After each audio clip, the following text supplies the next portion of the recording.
ये है modern history के इम्पोर्टेंट टॉपिक्स जो कि कम्पिटिटिव एग्जाम में इनसे क्वेश्चन उठते ही उठते हैं। तो 20 जुलाई 1905 को पार्टीशन ऑफ बंगाल अनाउंस हुआ। 20 जुलाई 1905 डेट याद रखनी सबकी। पार्टीशन ऑफ बंगाल अनाउंस किया लॉर्ड कर्जन ने। Lord Curzon issue an order dividing the province of Bengal into two part.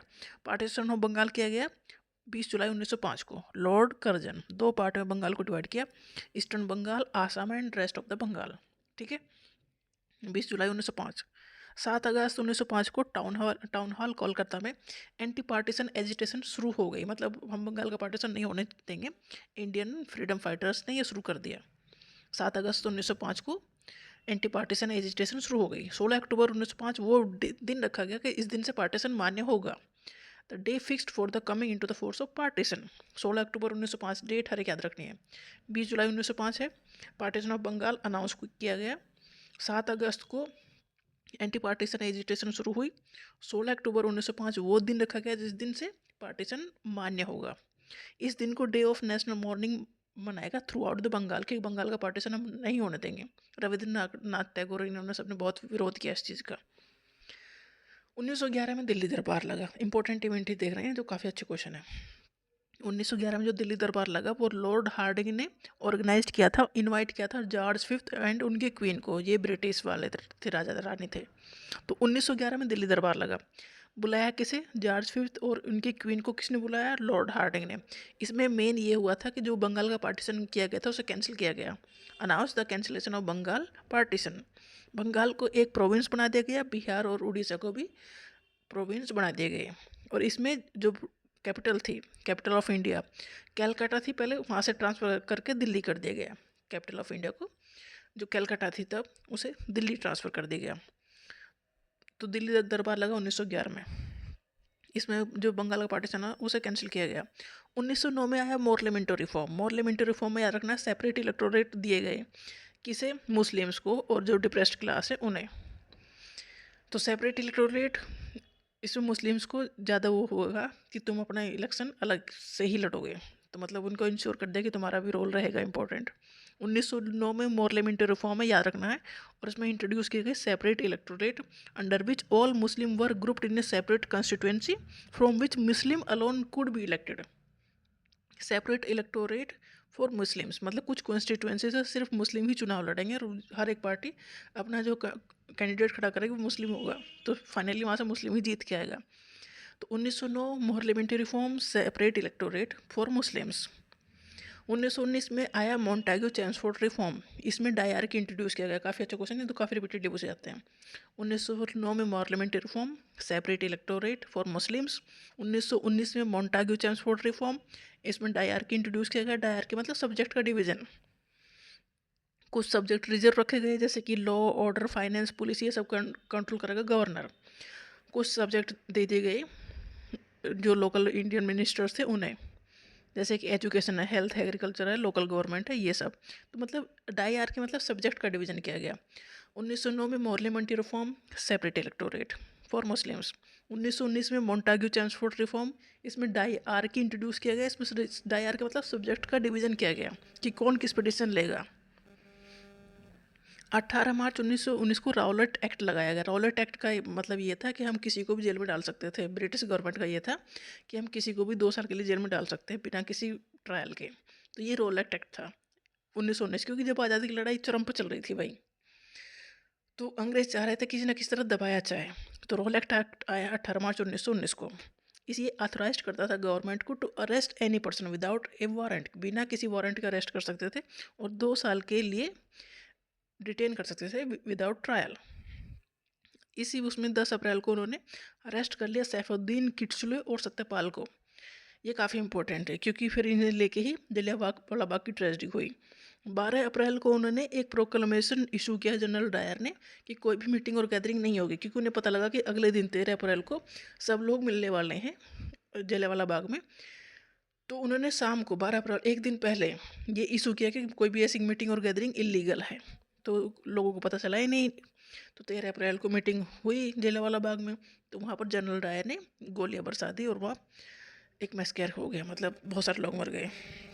तो 13 अप्रैल 1919 को हुआ जलियांवाला बाग में जो हुआ था पंजाब अमृतसर में। ये रोल एक्ट के अगेंस्ट ही बातचीत करने के लिए वहाँ पर इकट्ठा हुए थे, बट अंग्रेजों की तो बात ही अलग चलती है। तो ब्रिटिश ऑफिसर जनरल डायर ने एक दिन पहले ही वहाँ पर इशू किया था कि कोई मीटिंग और गैदरिंग नहीं होगी, और इंडियंस को तो पता ही नहीं था, क्योंकि 12 अप्रैल को ये इशू किया था उन्होंने। 13 अप्रैल को उनकी मीटिंग ड्यू थी, पहले से ही फिक्स थी। तो फिर वहाँ पर लोगों को मार दिया गया। कहाँ? 13 अप्रैल 1919 को जलियांवाला बाग अमृतसर में। फिर 1 अगस्त 1920 को non cooperation movement Gandhi ji ने लॉन्च कर दिया, क्योंकि इतनी सारी दिक्कत हो रही थी, जलियांवाला बाग मस्कर हो गया, लोगों को वैसे ही मार दिया गया निहत्था, मतलब वो तो फिर बिना बात की लोग थी। तो गांधी जी ने नॉन कॉपरेशन मूवमेंट लॉन्च किया 1 अगस्त 1920 को। नॉन कॉपरेशन का मतलब ये था कि हम इनके स्कूल कॉलेज कोर्ट सब कुछ बॉयकॉट करो, स्वदेशी अपनाओ, उनका विदेशी छोड़ो। बट 12 फरवरी 1922 को गांधी जी को ये नॉन कॉपरेशन मूवमेंट विड्रॉ करना पड़ा, क्योंकि लोगों ने चोरी चोरा पुलिस स्टेशन था जो गोरखपुर में, उन्हें जिंदा जला दिया गया था वहाँ पुलिस ऑफिसर्स को 5 फरवरी को। तो 12 फरवरी को उन्हें अपना जो ये नॉन कॉपरेशन मूवमेंट है उसे विड्रॉ करना पड़ा, हटाना पड़ा। तो हर एक डेट इंपॉर्टेंट है। 12 फरवरी 1922 को गांधी जी ने नॉन कॉपरेशन मूवमेंट विड्रॉ कर लिया। 1 अगस्त 1920 को नॉन कॉपरेशन मूवमेंट लॉन्च किया था। 1927 में साइमन कमीशन आया। साइमन कमीशन किसने भेजा? ब्रिटिशर्स ने भेजा। चेयरमैन थे सर जॉन साइमन। इसमें एक तो 7 मेंबर थे और सातों ब्रिटिश मेंबर थे, इसमें कोई भी इंडियन मेंबर इंक्लूड नहीं था। तो ये साइमन कमीशन आया था कि इंडिया की हालत को देखा जाए कि कैसी हालत है और क्या सुधार किए जा सकते हैं। और इंडियन इसलिए अपसेट थे क्योंकि उसमें कोई इंडियन ही शामिल नहीं है। अब कौन यहाँ सुधार करेगा जब ब्रिटिशर्स को यहाँ का पता ही नहीं है। तो साइमन कमीशन आया 1927 को। इसके चेयरमैन थे sir John Simon. 7 British member थे, उसमें कोई भी इंडियन मेंबर इंक्लूड नहीं था, इंडियन नहीं था, याद रखना है। ये आया क्यों था? ये मोंटेगू चेम्सफोर्ड रिफॉर्म को रिव्यू करने आया था कि इसमें फर्दर इसमें क्या रिफॉर्म किया जा सकते हैं। 3 फरवरी 1928 को साइमन कमीशन पहुंचा था बॉम्बे। इंडियन ने इनका बॉयकॉट किया। 30 अक्टूबर को इंडिया ने स्लोगन रेज किया, Simon go back. Simon go back का नारा जब लगा था 1928 में, तो इंडियन तो उसे अपोज कर ही रहे थे, क्योंकि उन जो यहाँ पर जो साइमन कमीशन भेजा गया था वो इसलिए भेजा गया था कि इंडिया में कैसे चीज़ों को और सुधारा जा सकता है। और उसके सारे मेंबर ब्रिटिश थे, उसमें कोई भी इंडियन मेंबर इंक्लूड किया ही नहीं था उन्होंने। तो वो कैसे सुधारेंगे? इसीलिए इसका विरोध किया इंडियंस ने। तो साइमन गो बैक के नारे लगे। फिर उन्होंने लाठीचार्ज कर दी, प्रोटेस्ट हुई तो लाठीचार्ज कर दी पुलिस ने। तो लाला लाजपत राय उसमें उन्हें चोट लगी, कुछ दिनों बाद उनकी डेथ हो गई। 20 नवंबर को साइमन कमीशन लाहौर गया और मई 1930 को साइमन कमीशन की रिपोर्ट सबमिट की। आया कब था साइमन कमीशन? 1927 को। 7 मेंबर आए थे, 7 ब्रिटिश मेंबर थे, कोई भी इंडियन इसमें इंक्लूड नहीं था। ये क्यों आया था? मोंटेग्यू चेम्सफोर्ड रिफॉर्म जो 1919 में आए थे, उसमें क्या उसे रिव्यू करने के लिए और उसमें क्या फर्दर रिफॉर्म कर सकते हैं उसके लिए स्टडी करने के लिए आया था। 3 फरवरी 1928 को साइमन कमीशन बॉम्बे पहुंचा। 30 अक्टूबर को हमने पुरजोर विरोध किया, साइमन गो बैक के नारे लगे। लाला लाजपत राय की डेथ इसी लाठीचार्ज में हुई। 20 नवंबर 1928 को साइमन कमीशन ने लाहौर विजिट किया और मई 1930 को साइमन कमीशन की रिपोर्ट पब्लिश हुई। उसके बाद 1928 में लाहौर कॉन्स्पिरेसी केस हुआ। लाला लाजपत राय की डेथ हो चुकी थी, तो जेपी सॉन्डर जो उन्हें लाठीचार्ज में शामिल था उन्हें मार दिया गया। भगत सिंह आज़ाद और राजगुरु ने उन्हें मार दिया। तो 8 अप्रैल 1929 को भगत सिंह बटुकेश्वर दत्त ने एक बम फेंका दिल्ली के असेंबली में कि देखो पॉलिटिकल इथार्जी बहुत हो गई, तुमने बहुत कुछ सह लिया, अब जागो उठो लड़ाई करो। मतलब वो चाह रहे थे कि कुछ एक्शन लिया जाए। 23 मार्च 1931 को भगत सिंह, सुखदेव और राजगुरु को फांसी दे दी गई इसी उसमें, क्योंकि उन्होंने बम फेंका था और सॉन्डर्स को मार दिया था। तो अंग्रेज तो इन सब चीज़ों से बहुत परेशान थे ना, उनके हाथ लग गए ये तीनों, फिर इन्हें फांसी दे दी गई। 23 मार्च 1931 को भगत सिंह, सुखदेव और राजगुरु को फांसी दे दी गई। फिर गांधी जी ने 12 मार्च 1930 को डांडी मार्च या साल्ट सत्याग्रह लॉन्च किया against the British salt law. British ना सॉल्ट के ऊपर भी टैक्स लगाना चाह रहे थे। तो डांडी मार्च की शुरुआत हुई 12 मार्च 1930 को, या इसे साल्ट सत्याग्रह भी कहते हैं। इसमें महात्मा गांधी के साथ 78 फॉलोवर्स थे जो साबरमती आश्रम से चले थे डांडी के गांव तक। डांडी एक गांव है, वहाँ तक 385 किलोमीटर वो चले थे लगभग 24 दिन में। ये प्रोटेस्ट कर रहे थे against the British monopoly on salt, and salt was the basic necessity and taxing it affect the poorest Indian. British उस पर सॉल्ट के ऊपर टैक्स लगाना चाह रहे थे और गांधी जी कह रहे थे इसके ऊपर तो मैं टैक्स नहीं लगने दूंगा। तो वो अपने आश्रम से लेकर डांडी जहाँ पर सॉल्ट बनता था वहाँ तक गए और 6 अप्रैल को 1930 को गांधी जी ने सॉल्ट उठाया और उस सॉल्ट लॉ को तोड़ दिया। गांधी जी जिसे डरते थे ब्रिटिश, क्योंकि गांधी जी की बात पब्लिक सुनती थी। तो 12 नवंबर 1930 को फर्स्ट राउंड टेबल कॉन्फ्रेंस हुई लंदन में। इस साइमन कमीशन की जो रिपोर्ट आई थी उसे डिस्कस करने के लिए लंदन में ये राउंड टेबल कॉन्फ्रेंस हुई। उन्होंने सभी को बुलाया।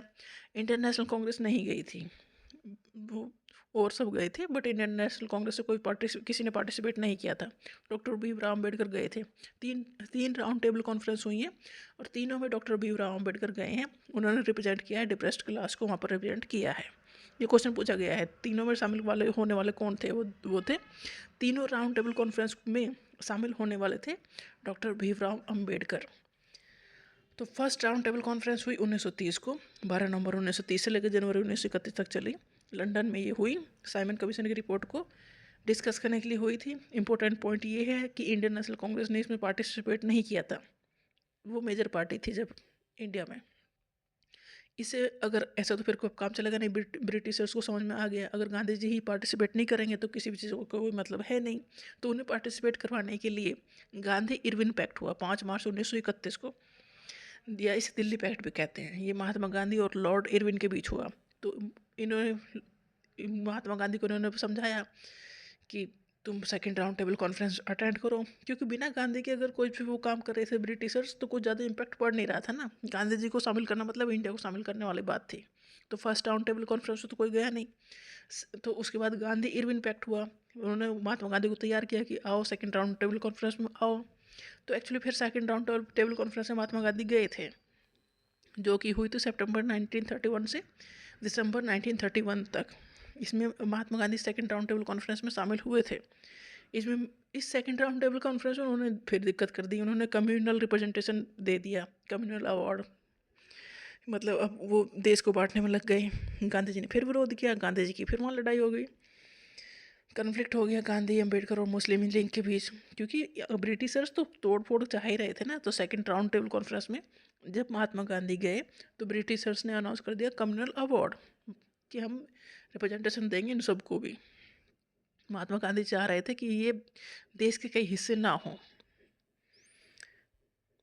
तो 1932 में कम्युनल अवार्ड ब्रिटिशर्स ने अनाउंस कर दिया। 16 अगस्त 1932 को British prime minister Ramsay McDonald ने कम्युनल अवार्ड अनाउंस कर दिया। ये था कि separate electorate for Muslim, Sikh, Christian, European, Anglo Indian और डिप्रेस्ड क्लास के लिए। इसमें सेपरेट इलेक्टोरेट इन्हें दिया गया, मतलब एक उन्होंने इंडिया को तोड़ने वाली नींव रख दी। तो 1932 में कम्युनल अवार्ड, 16 अगस्त 1932 को कम्युनल अवार्ड अनाउंस किया था रामसे मैकडोनल्ड ने, जो कि थे ब्रिटेन के प्राइम मिनिस्टर। इसमें बात की गई थी सेपरेट इलेक्टोरेट की मुस्लिम, सिख, क्रिश्चियन, यूरोपियन और एंग्लो इंडियन और डिप्रेस्ड क्लास के लिए। महात्मा गांधी ने इसका अपोज किया सेपरेट इलेक्टोरेट का for depressed class. Gandhi ji fast unto death पे चले गए यरवदा जेल पुणे में। गांधी जी ने कहा मैं जब तक मरूंगा जब तक फास्ट रखूँगा, मैं खाऊंगा ही नहीं कुछ, क्योंकि गांधी जी नहीं चाहते थे कि ऐसे ही देश पड़ जाए। तो इस गांधी जी को अब फास्ट पे बैठ गए, फास्ट ऑन टू डेथ। अब सबको दिक्कत हो गई। गांधी जी के पास अम्बेडकर को भेजा गया, क्योंकि अम्बेडकर जी उस चीज़ से सहमत थे, वो एक्सेप्ट कर रहे थे। तो गांधी जी के पास अम्बेडकर को भेजा गया समझा कर कि तुम मान जाओ बात और गांधी जी को पठाओ कि वो फास्ट तोड़ दें। तो ये उनका जो 1932 में पूना पैक्ट हुआ गांधी और अम्बेडकर के बीच में, मतलब सेकंड राउंड टेबल कॉन्फ्रेंस के बाद हुआ पूना पैक्ट गांधी और अम्बेडकर के बीच में।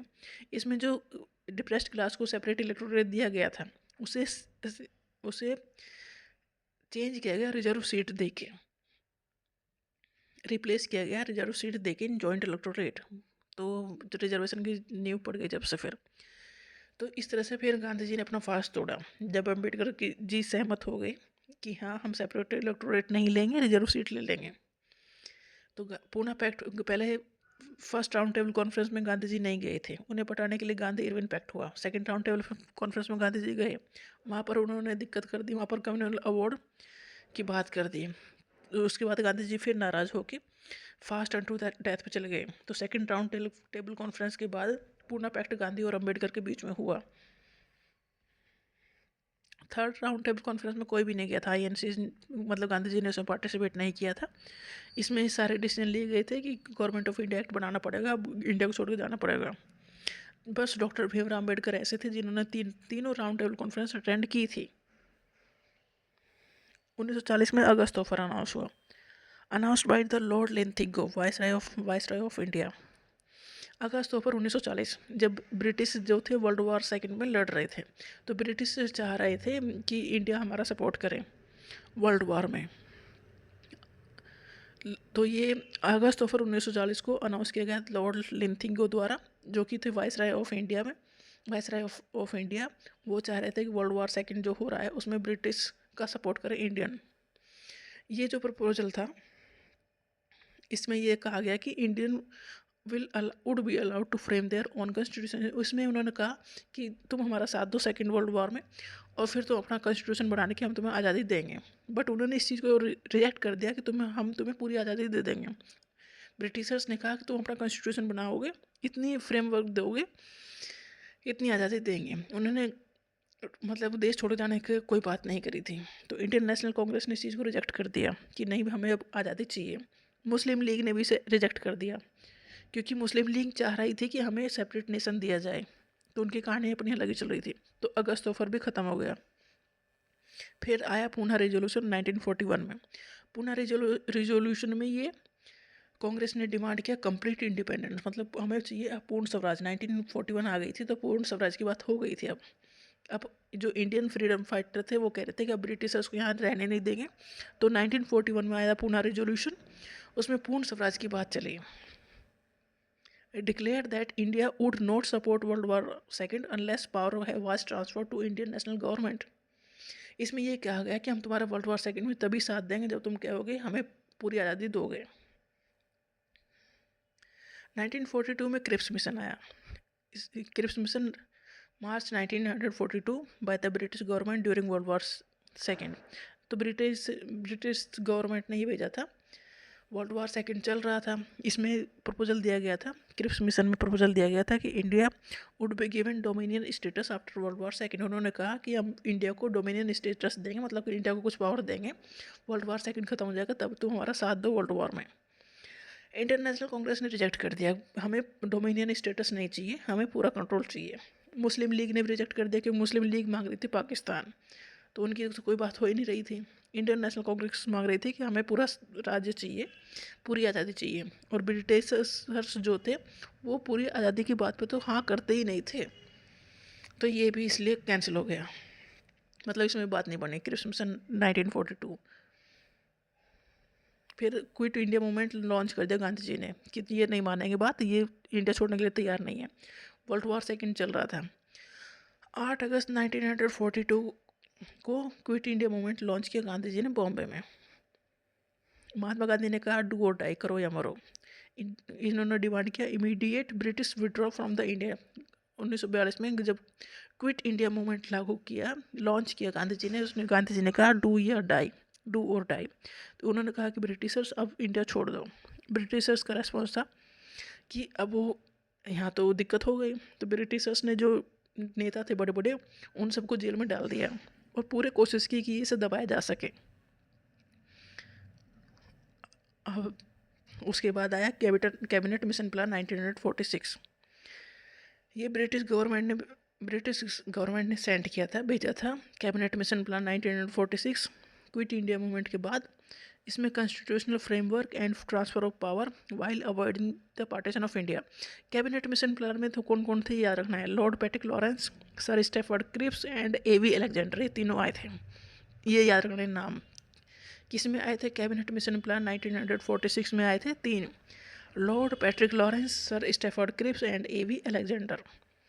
इन्होंने कहा था कि तुम अपना कॉन्स्टिट्यूशन बनाओ, फ्रेमवर्क करो, ट्रांसफ़र ऑफ पावर के लिए तैयार हो गए थे, बट पार्टीशन ऑफ इंडिया के लिए ये तैयार नहीं थे। तो कांग्रेस ने तो ये एक्सेप्ट कर लिया था, बट मुस्लिम लीग ने रिजेक्ट कर दिया। मुस्लिम लीग ने कहा कि हमें पाकिस्तान चाहिए, तो मुस्लिम लीग नाराज़ हो गई, तो उन्होंने 16 अगस्त 1946 को डायरेक्ट एक्शन डे लॉन्च कर दिया कि हम तो पाकिस्तान लेके रहेंगे। डायरेक्ट एक्शन डे लॉन्च किया गया 16 अगस्त 1946 को। इसमें on the call of all India Muslim league, जिसे लीड कर रहे थे मोहम्मद अली जिन्ना, उन्होंने मांगा था पाकिस्तान। तो पाकिस्तान की बात हो नहीं रही थी तब तक, तो उन्होंने कहा अब बहुत हो चुका, अब डायरेक्ट एक्शन डे, हम पाकिस्तान खुद लेके रहेंगे 16 अगस्त 1946। फिर बनी इंटरिम गवर्नमेंट। अब ये ब्रिटिशर्स तैयार हो गए थे कि हम छोड़ के जाएंगे, तो अपना तैयार कर लो, अपनी गवर्नमेंट बनाने की तैयारी कर लो। तो इंटरिम गवर्नमेंट बनी थी 2 सितंबर 1946 को। तो ये इंडिया को तैयार कर रहे थे कि ट्रांसफ़र ऑफ पावर के लिए। तो इंडियन मिनिस्टर बनाए गए, जवाहरलाल नेहरू को दिया गया था एक्सटर्नल अफेयर, वल्लभ भाई पटेल को दिया गया था home information and broadcasting, Rajendra Prasad को दिया गया food and agriculture, C Rajagopalachari को दिया गया था education and art, Liaquat Ali Khan को दिया गया था फाइनेंस। तो इंटरिम गवर्नमेंट ये था कि हम इंडिया छोड़ के जा रहे हैं। ब्रिटिशर्स ने कहा तुम अपना संभालने की तैयारी कर लो। 20 फरवरी 1947 को एटली डिक्लेरेशन हुआ। एटली थे क्लीमेंट एटली, पीएम थे ब्रिटेन के। उन्होंने डिक्लेयर किया कि हम इंडिया को छोड़ रहे हैं, जून 1948 से पहले हम छोड़ देंगे इंडिया को। तो ट्रांसफ़र ऑफ पावर के लिए वो तैयार हो गए। उन्होंने लॉर्ड माउंटबेटन को last viceroy of India announce किया कि ये ट्रांसफ़र ऑफ पावर करेंगे, इंडिया के हाथों में पावर देंगे। क्लीमेंट एटली ने कहा कि हम इंडिया को छोड़ देंगे जून 1948 से पहले। फिर आया माउंटबेटन प्लान जून 1947 को, 3 जून 1947 को माउंटबेटन प्लान आया। फाइनली इन्होंने इंडिया का पार्टीशन कर दिया, इंडिया और पाकिस्तान में। Final framework for the partition of British India, transfer of power to Indian hand. इन्होंने 2 पार्ट में इंडिया को तोड़ दिया, इंडिया और पाकिस्तान। पाकिस्तान के 2 हिस्से थे, ईस्ट पाकिस्तान मतलब जो बांग्लादेश आज, ये वो पहले ईस्ट बंगाल था, क्योंकि वेस्ट बंगाल तो आज भी हमारे पास है। और दूसरा हिस्सा था वेस्ट पाकिस्तान, जो आज में पाकिस्तान है। पावर को ट्रांसफ़र कर दिया गया नो लेटर देन 15 अगस्त 1947। लास्ट में आया इंडियन इंडिपेंडेंस एक्ट 1947। 18 जुलाई को ये पास हुआ था और कम इनटू फोर्स ऑन 15 अगस्त 1947। ये जो एक्ट था इंडियन इंडिपेंडेंस एक्ट, इसने जो ब्रिटिश रूल था इंडिया में उसे एंड कर दिया था और 2 इंडिपेंडेंट स्टेट बना दिए थे, इंडिया और पाकिस्तान। तो इस तरह से जो एटली डिक्लेरेशन था, माउंटबेटन प्लान था, उसका जो कंप्लीट ख़त्म प्रोसेस हुआ जाके इंडियन इंडिपेंडेंस एक्ट में। लॉर्ड माउंटबेटन को first governor general of independent India बनाया गया और मोहम्मद अली जिन्ना को first governor general of Pakistan बनाया गया। तो ये काफ़ी इंपॉर्टेंट इवेंट थे जो कि रिपीटेडली एग्जाम में पूछे गए हैं।